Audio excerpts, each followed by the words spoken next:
एक ऐसा आइलैंड जहां इतने सारे गोल्ड और खजाने मौजूद है कि वह पूरी पृथ्वी की गरीबी मिटा सकता है, लेकिन वहां इतने सारे खतरनाक ट्रास बिछाए गए हैं कि कोई जिंदा ही वापस लौट कर नहीं आया। इस एडवेंचरस कहानी की शुरुआत होती है इंडोनेशिया के एक आइलैंड को दिखाते हुए, जहां पर कुछ गैंगस्टर्स की टीम बहुत ही ज्यादा खुश लग रही थी। दरअसल उन्हें फॉरेस्ट के अंदर उन्हें सर्च के दौरान कुछ अनोखी चीजें मिली होती हैं। ये चीजें काफी ज्यादा एंशिएंट थीं, जिनकी ब्लैक मार्केट में बहुत ज्यादा रेट है। इसीलिए वह सब इतने ज्यादा हैप्पी थे कि उन्हें बेचकर वो पैसे कमा सकते हैं। अब इसी चीज का जश्न वो सब मना रहे थे। उन्हीं में से एक आदमी होता है जो साइड में टॉयलेट करने चला गया, लेकिन अब ट्रेवल करते हुए अचानक उसे जमीन पर एक मास्क मिलता है। वो मास्क लोहे का था और इस जमाने में इस तरीके के मास्क का यूज नहीं होता। वह आदमी इस बात पर काफी सोचने लगा कि यहाँ पर यह कैसे आया, और अब वह उसी जगह से थोड़ा आगे बढ़ गया एक्सप्लोर करने के लिए। तभी उसे पहाड़ के बीचों बीच एक छोटी सी सुरंग दिखाई दी। अब उस गैंगस्टर को एकदम से जिज्ञासा हो गई कि अंदर क्या हो सकता है, इसीलिए वह बिना अपने साथियों को इन्फॉर्म किए उस छोटी सी गुफा के अंदर चला गया। उसका मानना था कि यहाँ पर और भी ज्यादा एंशिएंट चीजें मौजूद हो सकती हैं और उन सारी चीजों को वह अकेले ही रखेगा। अब अंदर एंटर करते ही वह आदमी एकदम चौंक गया, क्योंकि भले ही यह गुफा बाहर से छोटी दिखाई देती है, लेकिन अंदर यह बहुत ही ज्यादा बड़ी है। वहाँ पर अलग अलग चैम्बर्स मौजूद थे, जैसे कि इसे किसी ने बनाया है। लेकिन अब इस आदमी को अंदाजा नहीं था कि वह किस गलत जगह पर आ चुका है। अचानक वो आदमी जैसे ही अपना कदम बढ़ाता है, तभी जमीन एकदम से धंसने लगी। लग रहा था कि ठीक उस जगह के नीचे भी एक चैम्बर मौजूद है। उस आदमी का पैर भी नीचे हो चुका था और वह चिल्लाते रह गया, लेकिन ऑब्वियस बात है उसकी मदद करने वाला कोई भी नहीं था। बेचारा उसके अंदर गिरकर सब कुछ एकदम ब्लैंक हो जाता है। वह अनजान सी चीज क्या है, ये थोड़ी देर में पता चल जाएगी। अब इसी तरीके से कई साल बीत जाते हैं और हमें उसी आइलैंड पर कुछ एक्सप्लोरर्स दिखाए गए। उन एक्सप्लोरर्स में तो सोल्जर्स भी शामिल थे। अब देखने से तो लगता है कि ये सब उस खजाने की तलाश में आए हैं जो इस आइलैंड पर सालों से कैद रखा गया है। लेकिन एक्चुअल रियलिटी ये थी कि उन लोगों को बिल्कुल अंदाजा नहीं कि इस आइलैंड पर क्या मिल सकता है। उनमें से बन नाम का एक बिजनेसमैन था जो बहुत अमीर होता है। वो यहाँ पर अपनी गर्लफ्रेंड के साथ सिर्फ इसलिए आया था ताकि वर्ल्ड वॉर 2 के दौरान जो जंग हुई थी, तो जापानीज आर्मी ने यहाँ पर कई सारे बंकर्स बनाए थे। अब ऑब्वियस बात है कि उसके अंदर कई सारी एंशिएंट चीजें हो सकती हैं, और बैन को शौक था कि पुरानी चीजों की कलेक्शन जमा करना। उसने तो एक कैप्टन और कई सोल्जर्स को भी पैसे दिए होते हैं ताकि वह उनकी प्रोटेक्शन करें। जैसे क्या नाम की एक आर्कियोलॉजिस्ट भी उसके साथ होती है जो उन रिसर्च में उसकी मदद करेगी। फिलहाल तो वह सब एक्सप्लोर ही कर रहे थे, क्योंकि उन्हें कुछ मिला नहीं होता। कैप्टन अपने सोल्जर्स के साथ यह पूरा इंश्योर कर रहा था कि वो बेन और उसकी गर्लफ्रेंड को चोट नहीं पहुंचने देंगे। चाहे कुछ भी हो, वो उनकी प्रोटेक्शन करेंगे ही। तो अब सारे सोल्जर्स अपने कैप्टन द्वारा दिए गए कमांड को फॉलो करते हुए अलग अलग डायरेक्शन में जाते हैं। लेकिन तभी अचानक एक जगह से किसी सोल्जर के चिल्लाने की आवाज आई। ये देखकर सभी एकदम चौंक गए और उसे बचाने के लिए आगे बढ़े, पर पता चला कि एक गुफा के अंदर से किसी इंसान का स्केलेटन बाहर निकल रहा है। वैन और उसकी गर्लफ्रेंड काफी चौंक गए थे, लेकिन फिर बाद में पता चला कि यह तीसरे सोल्जर का एक मजाक था। उसे कुछ नहीं हुआ होता, वह तो सिर्फ सभी को डराने की कोशिश कर रहा होता है। कैप्टन को यह बात बिल्कुल पसंद नहीं आती और वह सोल्जर को डांटता भी है। लेकिन यहाँ बातों ही बातों में उन्होंने एक बंकर भी खोज निकाला था। तो अब बन जेसिका से कहता है कि तुम्हें अंदर जाना चाहिए ताकि कुछ इंपॉर्टेंट चीजें मिल जाएं। लेकिन जेसिका उस जगह पर जाने के लिए थोड़ा डर रही थी, इसीलिए अब बैन कैप्टन और सोल्जर से कहता है कि तुम बाहर रुको, और वह खुद जेसिका के साथ अंदर जाकर उसकी मदद करेगा। अंदर पहुंचकर जितनी भी यूनिक चीजें थीं, वो दोनों उसे एक्सप्लोर करने लगे। वहाँ बाहर की तरफ कैप्टन और सोल्जर्स में भी बातचीत चलती है कि बेन यहाँ पर आखिर क्यों आया है, अपनी जान जोखिम में डालकर इतना दूर आना, वह भी सिर्फ बंकर के लिए। ये एकदम बेवकूफी है। अब यहाँ बंकर के अंदर बेन और जेसिका को खोज करते दौरान 2 सोल्जर्स की डेड बॉडी मिली थी। वो पूरा स्केलेटन बन गए थे और बैजेस से देखकर साफ पता चल रहा था कि यह दोनों जापानीज सोल्जर्स थे। जेसिका सारी चीजें एक्सप्लोर करने के बाद इतना ही कहती है कि वह क्लोज पहुंच गए, लेकिन वह बेन को कुछ और बातें डिटेल में नहीं बताती और बाहर लेकर चली जाती है। उन्हें और थोड़ा आगे एक्सप्लोर करना होगा ताकि एक परफेक्ट स्पॉट मिले जहाँ पर वो अनजान चीज है जिसके लिए जेसिका यहाँ पर आई है। अब ट्रैवल करते हुए हमें वो आइलैंड का दृश्य दिखाया गया जो बहुत ही सुनसान था। वहाँ पर इतने सारे पेड़ पौधे थे जो किसी सोल्जर्स के छुपने के लिए बेस्ट होते हैं, और इसी वजह से वर्ल्ड वॉर 2 के टाइम पर जापानीज ने यह आइलैंड चुना। यहाँ से वह दुश्मनों के ऊपर नजर रखते और बड़ी आसानी से हमला कर देते। अब उनमें से सभी लोग ट्रैवल करते हुए एक बहुत ही पुरानी माइनिंग एरिया के पास पहुँचते हैं। वो माइनिंग एरिया कई साल पुरानी थी, जो पूरी तरीके से तहस नहस हो चुकी होती है। लेकिन अचानक उन्हें उसी माइनिंग एरिया के ठीक नीचे एक दरवाजा दिखाई दिया। ये दरवाजा कितना अंदर जाता है और अंदर क्या क्या मौजूद है। ये सब एकदम से रहस्य था और कैप्टन तो सजेस्ट करते हैं कि शायद हमें अंदर नहीं जाना चाहिए, लेकिन बैन एकदम जिज्ञासु हो चुका था। उसे किसी भी हालत में अंदर जाकर देखना है कि वहाँ क्या चीज मौजूद है। अगर कोई एंशिएंट चीजें हैं तो वह उसे अपने पास रख लेगा।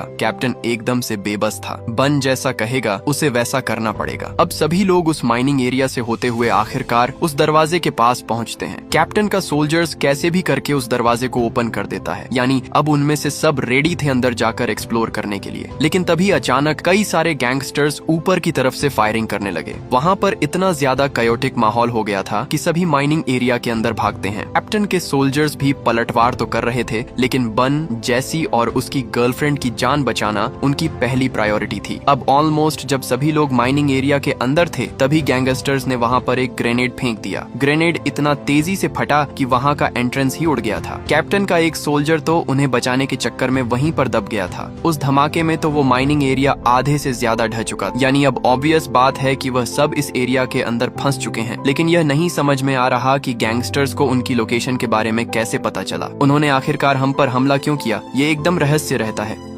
अब थोड़ी देर बाद सभी होश में आते हैं और देखते हैं कि उसके कितने लोग घायल हुए। कैप्टन का एक सोल्जर तो घायल होने के कारण मरने ही वाला होता है। इसीलिए अब सभी लोग ये पूछने लगते हैं कि यह हुआ कैसे। इस मोमेंट पर बहुत सोचने के बाद बैन आखिरकार एक सच्चाई सभी को बता ही देता है। उसने कहा कि कई साल पहले मेरे फादर भी इस आइलैंड पर आए थे और उनका मानना था कि यहाँ बड़े पैमाने पर गोल्ड और खजाने रखे गए हैं, लेकिन आज तक उसे कोई ढूंढ नहीं पाया। इसीलिए यह बात सिर्फ बैन और जेसिका को ही पता थी कि इस आइलैंड पर खजाना है, और यह भी एक रीजन था कि वह सब यहाँ पर आए हैं। बैन अंदाजा लगाता है कि शायद जिन गैंगस्टर्स ने उनके ऊपर हमला किया उन्हें भी इस राज के बारे में पता है और इसी वजह से उन सब की जान खतरे में पड़ गई। अब कैप्टन इस बात पर बहुत गुस्सा होता है क्योंकि यह चीजें बन ने पहले नहीं बताई और अब यह क्योटिक माहौल उसकी वजह से ही क्रिएट हुआ है। कैप्टन को बहुत बुरा लग रहा था कि उसका एक सोल्जर मारा गया और अब कैप्टन ने डिसाइड कर लिया है कि वह अपने लोगों को लेकर यहाँ से जाएगा, चाहे कुछ भी हो जाए वो बन का और साथ इसमें नहीं दे सकता। बन और जैसिका यह बात समझ तो चुके थे, लेकिन वापस जाने का रास्ता बंद हो चुका होता है। वहाँ बड़े बड़े पत्थर गिर चुके हैं, यानी कि उन्हें कोई और वे देखना होगा बाहर निकलने का। कैप्टन और बाकी सोल्जर्स सब आगे बढ़कर चारों तरफ देखने लगते हैं। अचानक उन्हें सामने एक रास्ता दिखाई दिया। अब नोटिस करने पर तो यह गुफा छोटी दिखाई देती है, लेकिन जैसे ही वह उस रास्ते की तरफ बढ़े जो नीचे की तरफ जा रहा था, तब जाकर पता चला कि यह तो सिर्फ इस गुफा की शुरुआत है। अंदर एक बहुत ही बड़ा बंकर बनाया गया था। आखिर वहाँ पर क्या क्या अनोखी चीजें हो सकती हैं, थोड़ी देर में पता चल जाएगा। कैप्टन और सोल्जर्स के पीछे सभी लोग एकदम डर कर आगे बढ़ रहे थे। अब उन सीढ़ियों से उतरने के बाद वह सब एक लकड़ी के पुल पर आ गए।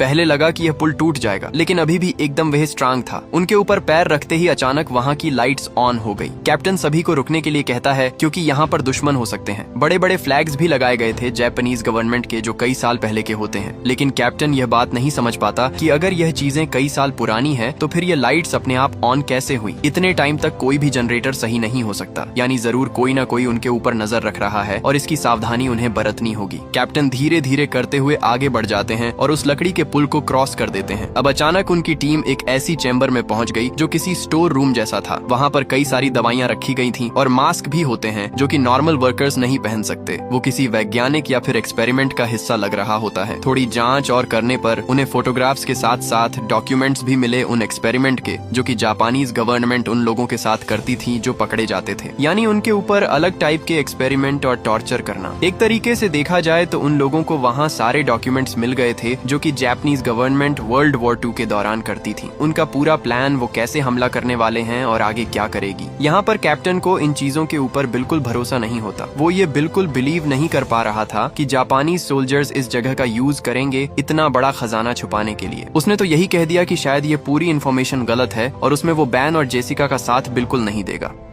अब हमें एक और सोल्जर दिखाया गया जो अपने कैप्टन के कहे गए अनुसार वहाँ पर ध्यान रख रहा होता है। तभी अचानक वह सोल्जर्स महसूस कर पा रहा था कि उसके ठीक पीछे कोई तो खड़ा हुआ है। वह जो कोई भी था उसने मास्क पहना था और अजीब हरकतें करता है, पर जैसे ही उस सोल्जर ने पीछे मुड़कर देखा तब वह वहाँ से गायब हो गया। वो जो भी था, इससे इतना तो क्लियर हो गया है कि इस पूरे गुफा के अंदर वह सब अकेले नहीं है। अब यहाँ धीरे धीरे उन सोल्जर्स के बीच टेंशन बढ़ रही थी और काफी मनमुटाव होने लगा। सभी जानना चाहते थे कि आखिर ये कौन सी जगह है और जो खजाने की बात वह कर रहे हैं वह सच भी है कि नहीं। तब जाकर जेसिका बन की तरफ देखते हुए सारी सच्चाई बताने के लिए कहती है। हालांकि बेन अभी भी कुछ रिवील नहीं करना चाहता था, लेकिन जेसिका कैप्टन और सोल्जर्स से सब सच कहती है कि यह पूरी जगह कोई माइनिंग एरिया नहीं है। ये पहले हॉस्पिटल हुआ करता था जिस पर जापानीज गवर्नमेंट ने कब्जा कर लिया और फिर इस जगह को एक एक्सपेरिमेंटल लैब बना दी। यहाँ वो दुश्मनी सोल्जर्स को पकड़कर उनके ऊपर एक्सपेरिमेंट करते, ऐसे एक्सपेरिमेंट जिससे इंसान किसी दूसरे प्रजाति में कन्वर्ट हो जाए। वो इंसान तो रहेंगे लेकिन किसी दूसरे के कंट्रोल में। इस बात का प्रूफ तो उन सारे फोटोज और डॉक्यूमेंट से तो हो ही जाता है, पर बात रही गोल्ड की जिस पर कैप्टन भरोसा नहीं करते, उसका कोई भी प्रूफ नहीं होता। जेसिका भी कहती है कि हमारे पास कंप्लीट इन्फॉर्मेशन नहीं है, लेकिन इतना क्लियर है कि वो खजाना यहीं पर है। अब खजाने और गोल्ड की बात करते हुए बाकी सोल्जर्स थोड़ा लालच में पड़ जाते हैं। उन्हें भी गोल्ड चाहिए था और अपनी लाइफ में उन्हें काफी पैसे चाहिए थे, इसीलिए कुछ सोल्जर्स तो उस खजाने के बारे में पूछते हैं और वह इंटरेस्टेड लगते हैं। कैप्टन इस बात से ऑब्वियसली अपने सोल्जर से नाराज था, लेकिन फिलहाल उनका एक सोल्जर बहुत घायल पड़ा हुआ होता है। उसकी देखरेख चल रही थी और पता नहीं वह कब तक जिंदा रहेगा। कैप्टन ने अपने सोल्जर से साफ कहा कि हम आगे जाकर बाहर निकलने का रास्ता ढूंढते हैं, न कि और ज्यादा अंदर जाना गोल्ड को ढूंढने के चक्कर में। कैप्टन अपने साथ एक सोल्जर ले लेता है और बाकियों को उसी स्टोर रूम के अंदर रुकने के लिए कहता है। ये इसलिए ताकि कोई खतरे में ना पड़े। लेकिन यहाँ बन को ये एक्सेप्टेड नहीं था, क्योंकि वो चाहता है कि पूरा खजाना वो सबसे पहले ढूंढे और उस खजाने और गोल्ड के ऊपर हक उसका हो। पर अब इन सारी चीजों के बीच जॉन नाम का वो सोल्जर जो घायल पड़ा हुआ था, उसके साथ कैप्टन और जेसिका रुकने का डिसाइड करते हैं और बाकी सोल्जर्स के साथ बन और उसकी गर्लफ्रेंड साथ चल पड़े थे, क्योंकि बेन का मेन मोटिव यहाँ से बाहर निकलना नहीं, सबसे पहले खजाना ढूंढना था। उसने तो इस मिशन के ऊपर इतने लाखों डॉलर अप्लाई किए हैं, तो उसका प्रॉफिट तो उसे होना ही चाहिए। वह सब सोल्जर्स की मदद से लगातार आगे बढ़ते चले गए।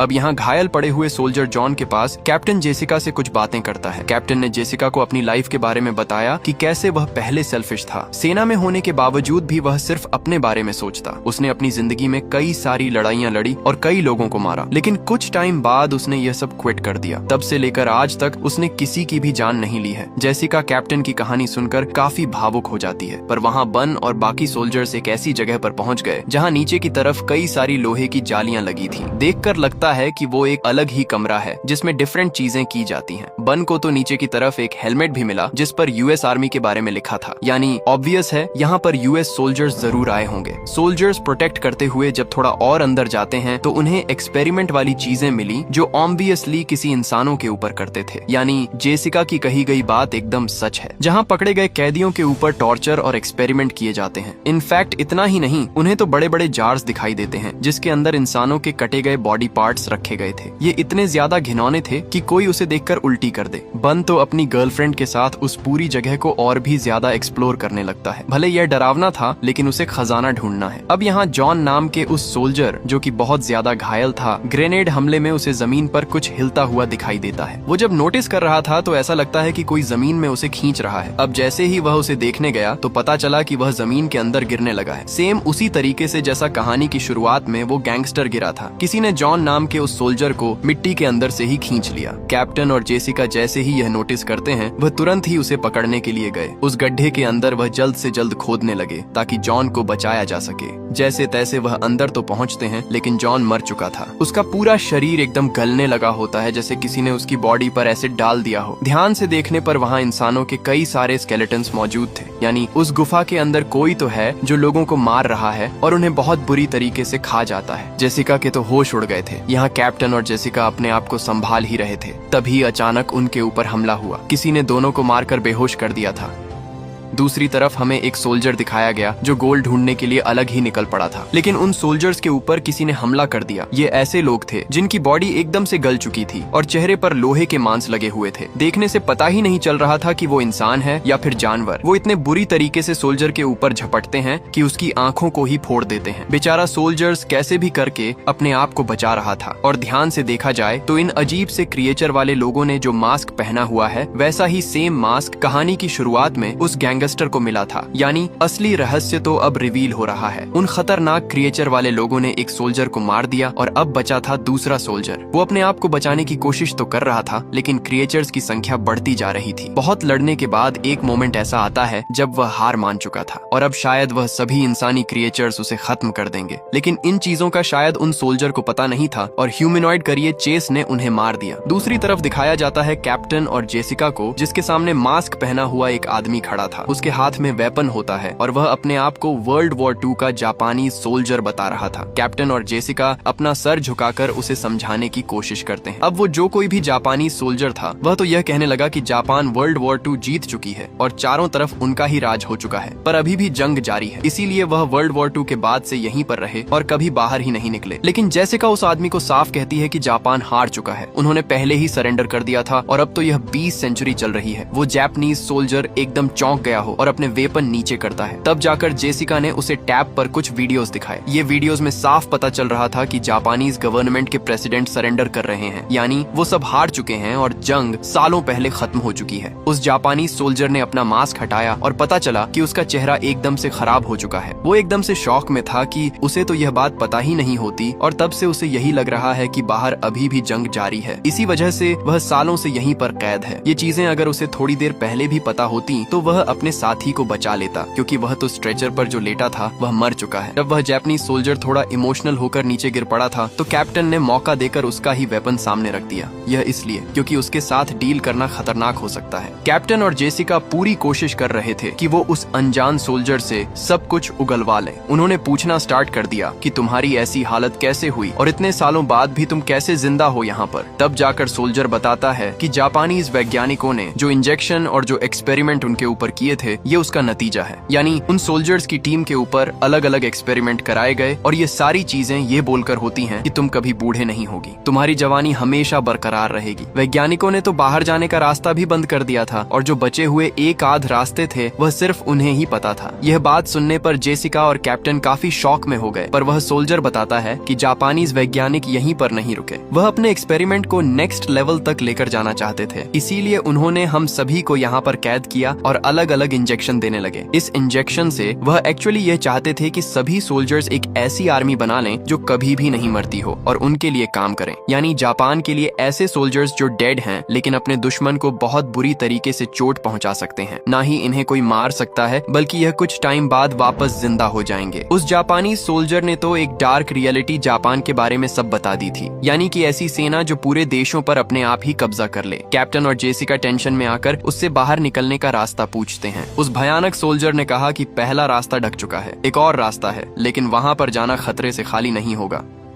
दूसरी तरफ हमें बैन और बाकी सोल्जर्स दिखाए जाते हैं जो ट्रैवल करते हुए एंट्रेंस के पास तो पहुंच गए, लेकिन पता चला कि पत्थर गिरने की वजह से वह रास्ता बंद हो चुका है। वो यहाँ से नहीं बाहर निकल सकते। इससे अब टेंशन फैलने लगी और काफी ज्यादा वह परेशान हो जाते हैं। वह फिगर आउट कर रहे थे कि और कौन सा रास्ता हो सकता है, लेकिन अचानक वही अजीब सा एक क्रिएचर बन के ऊपर हमला कर देता है। वो बन को मारना चाहता था, इनफैक्ट उसने बन को गिराकर घायल भी कर दिया, पर बाकी सोल्जर्स जिनके पास गन मौजूद थी वह सीधा शूट कर देते हैं क्रिएचर के ऊपर। बहुत सारी उसके सर में गोलियां मारने के बाद जाकर वह शांत हुआ है। वहाँ मौजूद सभी एकदम हैरान थे कि यह किस प्रजाति के लोग हैं। इनकी पूरी बॉडी एकदम से गल चुकी है और मानो कोई उन्हें कंट्रोल कर रहा है। सोल्जर्स जब ध्यान से उस क्रिएचर के सर को देखते हैं तो वहाँ कुछ सिंबल्स बनाए गए थे और लिखा गया था कि ये कौन सा सोल्जर है और कितने साल का है। जिस इंजेक्शन के बारे में जापानीज सोल्जर बात कर रहा था यह वही है, यानी वह वैज्ञानिक इसके भी एक लेवल अप गए थे ताकि वह इंसानों को जानवर में कन्वर्ट कर दें। बहुत सारी बातें करने के बाद आखिरकार जेसिका को वो रास्ता मिल जाता है, इसीलिए वह कैप्टन और उस जापानीज सोल्जर को साथ चलने के लिए कहती है। यहाँ बन अपनी गर्लफ्रेंड और दोनों सोल्जर के साथ जब आगे बढ़ रहा था तब वो एक और चैम्बर में आए। इस चैम्बर में साफ दिखाई पड़ रहा था कि एक अजीब सा क्रिएचर सामने बैठा हुआ है और उसके ऊपर और भी ज्यादा एक्सपेरिमेंट हुए हैं। तब जाकर बेन और उसकी गर्लफ्रेंड को समझा कि जिस खजाने की बात इस आइलैंड पर की जाती थी वो कोई सोना या फिर कीमती चीज नहीं बल्कि यही लिक्विड है जो वैज्ञानिकों ने बनाया था, और अगर इसे किसी इंसान की बॉडी में डाल दिया जाए तो उनका ट्रांजिशन ऐसे खतरनाक लोगों में हो जाएगा। बन काफी सोच में होता है, लेकिन उसकी गर्लफ्रेंड साफ कहने लगी कि हमें यह लिक्विड लेकर जाना चाहिए, अगर इसे ब्लैक मार्केट में बेचेंगे तो इसकी काफी कीमत मिलेगी। लेकिन वह यह नहीं सोच रहे थे कि इस लिक्विड से कितनी बड़ी आफत आ सकती है। बेन ने भी कुछ आगे का ना सोचते हुए उस लिक्विड को अपने पास रख लिया।